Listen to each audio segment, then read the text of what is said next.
Anjar police station વિસ્તારમાં ગેરકાયદેસર રીતે વીજ કનેક્શનનો ઉપયોગ કરતા અને મિલકત સંબંધિત તેમજ શરીર સંબંધિત ગુનાઓમાં સંડોવાયેલા ગુનાહિત ઇતિહાસ ધરાવતા આરોપી સામે અંજાર પોલીસે કાર્યવાહી હાથ ધરી છે.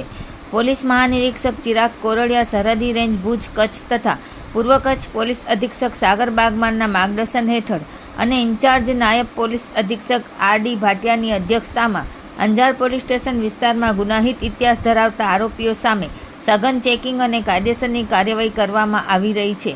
જે અનુસંધાને પીઆઈ એચ.એ. જાડેજા તથા સ્ટાફ દ્વારા મિલકત સંબંધિત ગુનામાં સંડોવાયેલા આરોપી રફીક અલીશા સૈયદના અંજારવાડા મકાન ખાતે તપાસ હાથ ધરવામાં આવી હતી. તપાસ દરમિયાન આરોપીના રહેણાંક મકાનમાં ગેરકાયદેસર રીતે વીજ કનેક્શનનો ઉપયોગ થતો હોવાનું સામે આવ્યું હતું.